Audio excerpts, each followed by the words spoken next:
મિત્રો ધોરણ 10 ના ગણિતના ત્રીજા પ્રકરણમાં આપનું સ્વાગત છે।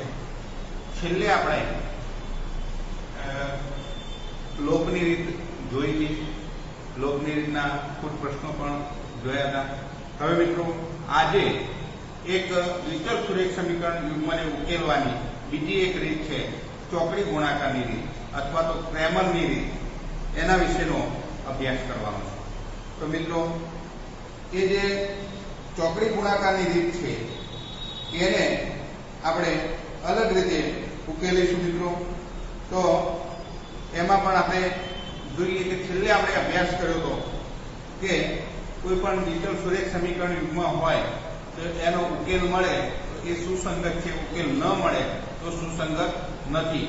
એટલે પહેલા આપણે એ સમીકરણ યુગ્મ સુસંગત છે કે કેમ એ ચકાસણી કર્યા બાદ આપણે એનો ઉકેલ મેળવીશું। તો મિત્રો અહીંયા એને કેવી રીતના શોધી શકાય એની રીતના કેટલાક દાખલા જોઈશું અને પછી આગળ વધીશું। તો સ્વાધ્યાય 3.5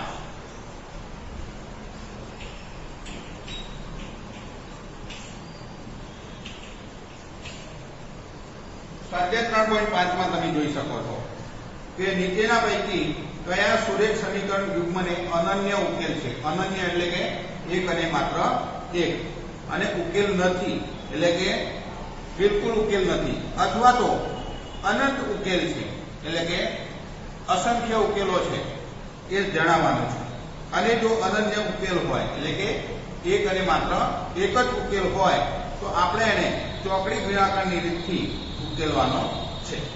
તો મિત્રો સૌથી પહેલા આપણે પહેલું સમીકરણ જોઈએ।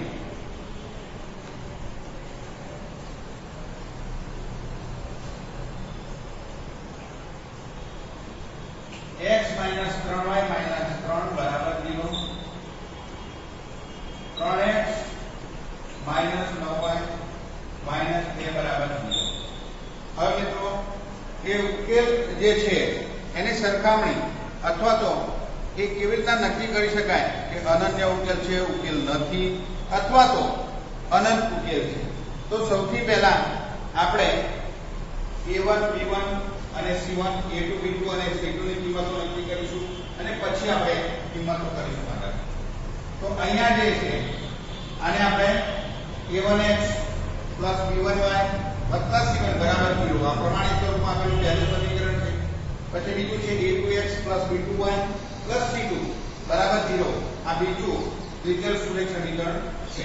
તો મિત્રો અહીંયા a1 બરાબર આપણને મળશે a1 બરાબર x નો સહગુણક, x નું સહગુણક 1 મળે છે, b1 બરાબર y નો સહગુણક એટલે કે -3 મળે છે, અને c1 બરાબર -3। તે જ રીતે તથા a2 બરાબર 3 મળશે, b2 બરાબર બીજા સમીકરણનો y નો સહગુણક એટલે કે -9 મળે છે, અને c2 બરાબર -2 મળે છે। તો મિત્રો અહીંયા a1/a2 આ ગુણોત્તર લઈશું, x ના સહગુણકનો ગુણોત્તર લઈએ તો 1/3 મળે છે। એ જ રીતે b1/b2 એટલે કે -3/-9 માઈનસ માઈનસ પ્લસ 3 કરી 9 એટલે કે 1/3 મળે છે, અને c1/c2 -3/-2 એટલે માઈનસ માઈનસ પ્લસ જવાબ મળશે 3। અહીંયા તમે જોઈ શકો છો કે a1/a2 1/3 બરાબર b1/b2 એ પણ 1/3 મળે છે, પરંતુ a1/a2 is not equal to c1/c2। તો મિત્રો આવા સંજોગોમાં આપણે આ વિચલ સુરેખ સમીકરણ યુગ્મને ઉકેલ મળતા નથી, એટલે કે આનો ઉકેલ નથી, એટલે કે આપેલ સમીકરણ યુગ્મ સુસંગત નથી ઉકેલ નથી. આ બંને વચ્ચે કોઈ સામાન્ય કિંમત નથી x અને y ની, એટલે કે આનો ઉકેલ મળતો નથી. એટલે કે આ સમીકરણ યુગ્મને આગળ ઉકેલ મળતા નથી. એટલે આને ચોકડી ગુણાકારની રીતે આપણે ઉકેલી શકીએ એમ નથી. એટલે કે આને ઉકેલ નથી. હવે મિત્રો ઉકેલ વાળો એક દાખલો જોઈ લઈએ. તો બીજો દાખલો જોઈએ. એમાં બીજો દાખલો છે કે 2x y બરાબર 5 અને 3x 2y બરાબર 8. તો એ સમીકરણ યુગ્મ પણ આપણે જોઈએ, ઉકેલ છે કે કેમ એ પણ જોઈએ. તો મિત્રો આ જે દાખલો છે એનો સ્ક્રીનશોટ પાડી અને તમે તમારી નોટબુકમાં ઉતારી શકો.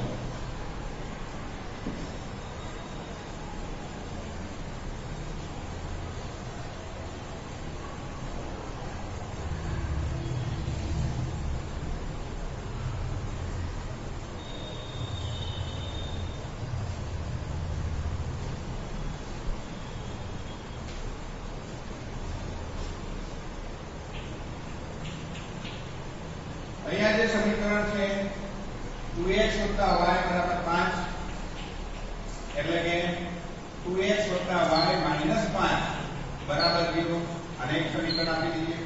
બીજું સમીકરણ છે 3x 2y બરાબર 8 એટલે કે 3x 2y -8 બરાબર 0 અને બીજું સમીકરણ. હવે આપણે ચકાસણી કરીએ કે આને ઉકેલ છે કે કેમ એ જોઈએ. તો મિત્રો a1 બરાબર 2, b1 બરાબર 1 y નો સહગુણક, c1 બરાબર -5. એ જ રીતે a2 બરાબર 3, b2 બરાબર 2 અને c2 બરાબર -8. હવે તમે જોઈ શકો છો a1/a2 એટલે કે 2/3, b1/b2 એટલે કે 1/2, c1/c2 એટલે કે -5/8. તો આમ તમે જોઈ શકો છો કે a1/a2 is not equal to b1/b2 is not equal to c1/c2. તો આને અનન્ય ઉકેલ છે, માટે અનન્ય ઉકેલ છે. હવે ચોકડી ગુણાકારની રીતે આ દાખલાને આપણે ઉકેલી શકીએ. તો મિત્રો આને હવે ઉકેલવા માટે ચોકડી ગુણાકારની રીતનો ઉપયોગ કરીશું. તો સૌથી પહેલા આપણે x ના છેદમાં આપણે લખીએ, x ની નીચે લખવાનું છે અને એ રીતે આપણે ઉકેલવાનો પ્રયત્ન કરીએ. તો x ના છેદમાં આપણે જે કિંમત આવશે કે y ના સહગુણકો મૂકીશું. એટલે કે y નો સહગુણક 1 આવશે. આ રીતે લખીએ તો પણ વધારે અનુકૂળ આવશે.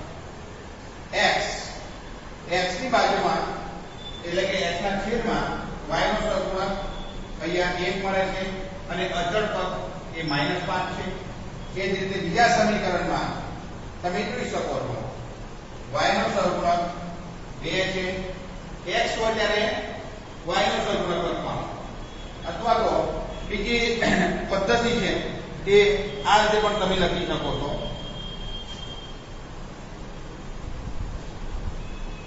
x છેદમાં bc લખવાના, એ નહીં આવશે, અને y ના છેદમાં c આવશે, ca2ca, અને 1 ના છેદમાં ab2ab આવશે. હવે મિત્રો અહીંયા b1c2 આવશે, અહીંયા b1c2 b2c1 વચ્ચે માઈનસ નિશાની. એ રીતે c1 માં c1a2 c2a1. એ જ રીતે a1b2 a1b2